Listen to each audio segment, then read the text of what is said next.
All right, hey guys, it's Praz here at Dr. Multimedia. Hopefully you're watching a couple of these at this point.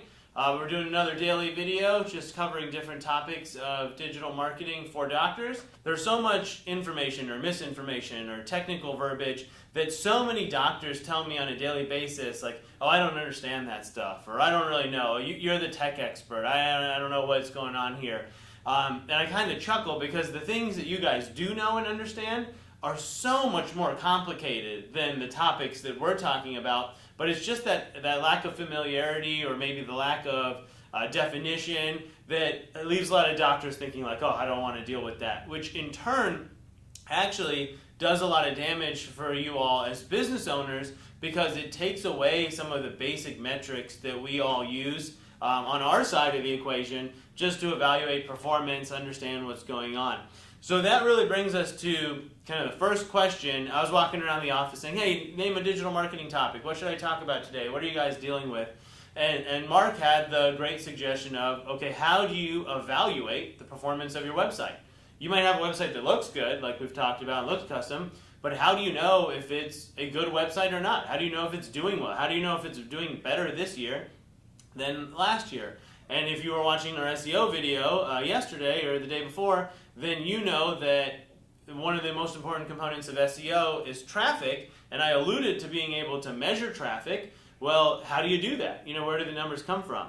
So it has always blown my mind and continues to blow my mind that I can be speaking with a doctor on the phone and I can ask, hey, how many people came to your website last month?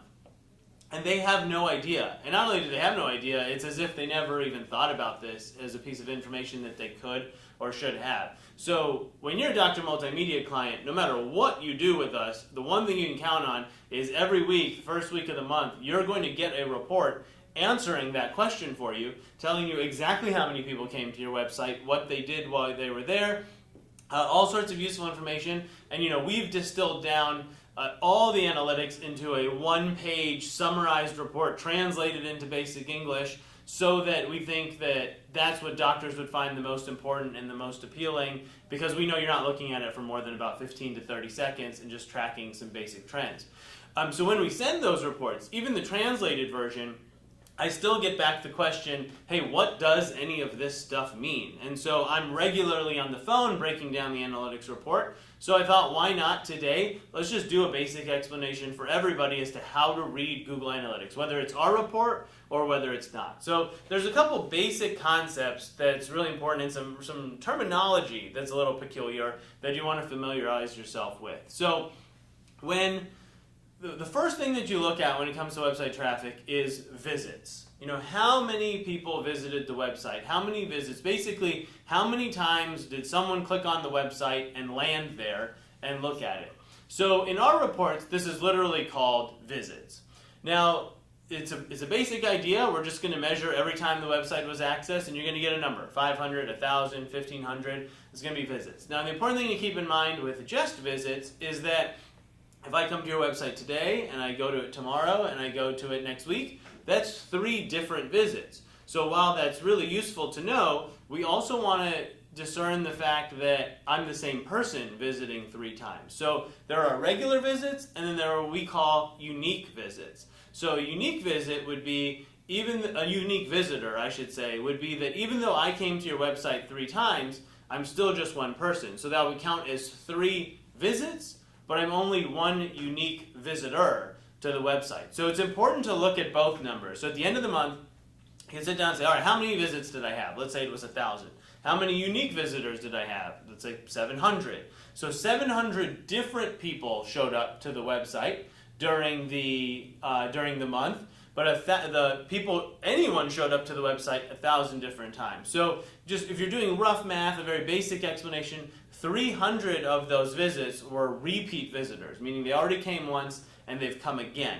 So it's important to look at those 2 numbers in conjunction, and you will find that with a doctor website, most of your visits, well over 50%, are generally going to be unique. What that means is it's not, your bank account, it's not ESPN, it's not CNN.com. People aren't necessarily checking it every day, so there's not a whole lot to filter out. Most people are looking up your practice when they have an appointment coming up, when they need your phone number, and then generally speaking, they don't need to visit you for another 6 months or a year, and so you don't see a ton of repeat visits. But still important to know, especially if you're running promotions or doing anything at a higher level of online marketing, then those numbers become really important to discern. So once you know how many people have come to your website, the next important question is, how long did they spend there? So if you can measure the length of time that they're on your website, that's going to reveal some really useful information. Remember, today's world, especially the online world, moves so quickly. If someone just wants your phone number, they're on your website for probably less than 10 seconds when they get there. If they just want the address, if they just want the hour. So if they're just obtaining basic information, they're not going to be there very long. Meanwhile, if they're coming to learn about you, research you, they might read a few pages, they might watch a video, but still, generally speaking, just like internet-wide, it's hard for someone to sit on a website for more than 30 seconds unless they really care about it. And test yourselves. Go to a website that you don't care about at all and see how long you can stay on it and just focus on what's going on the screen. You'll be shocked at how long the time feels.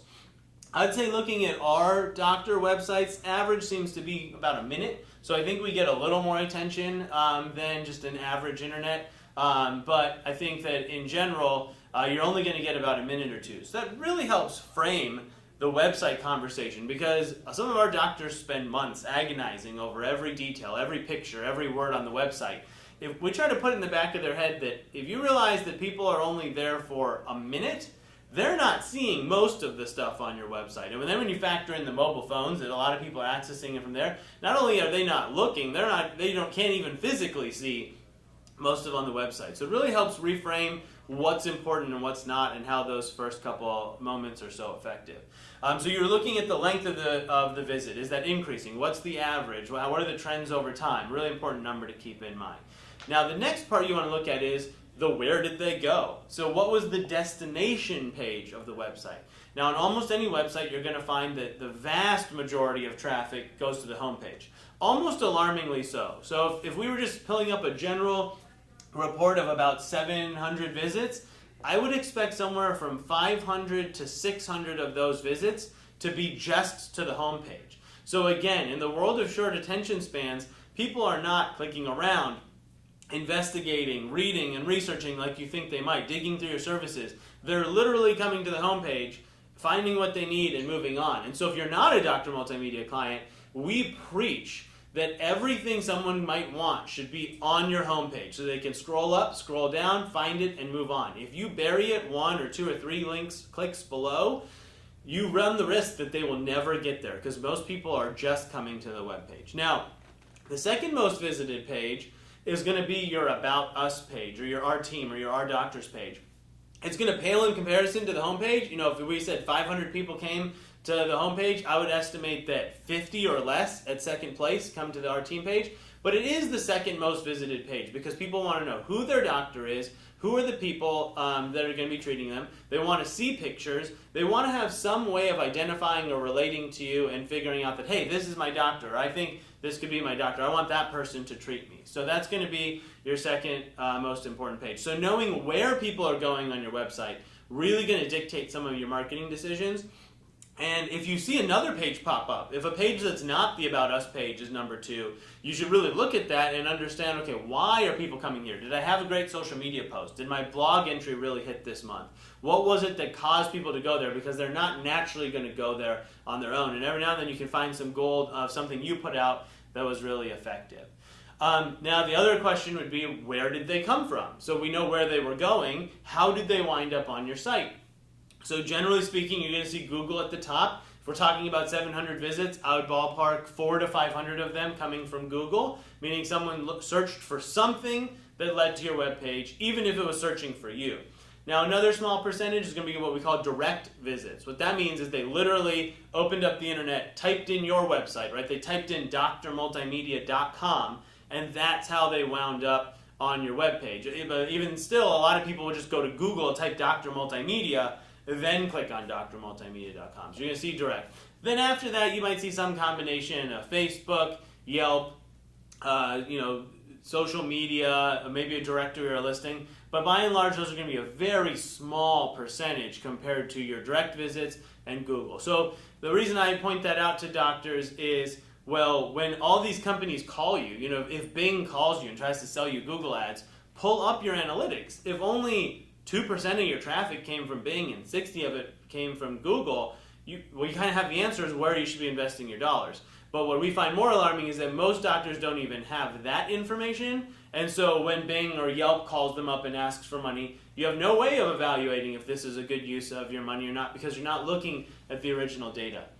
And lastly here, you want to look at what device they're coming from. The desktop computer, the mobile phone, a tablet. I would say these days we're seeing about a 50-50 split between mobile and desktop. And in some of the more urban or younger areas, we're actually seeing a higher percentage mobile than your regular computer. And that just reinforces the fact that you may be worried about what your website looks like on a computer screen, but if you think about the fact that 6 out of 10 visitors are likely on their mobile phone, what you should be worried about is pulling it up on a mobile device and seeing if it's delivering all the same information, and a lot of those choices become a lot easier. So that was just a very quick, top level look at Google Analytics, but the number one point of this conversation is, are you even looking at your Google Analytics? Are you tracking the visits to your website? Because if you're not, how do you have any idea how effective your website is? How do you have any idea if the things you're paying for to send people to the website or Google reviews or any effort you're putting on in your online marketing,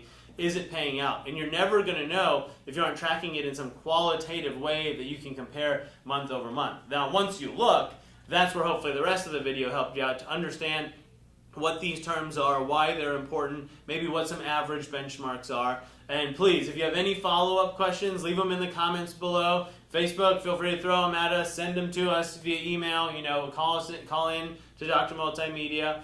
We'd be happy to add those because, again, we could do probably 10 hours on Google Analytics, but we did our best to give you the starting point around 10 minutes.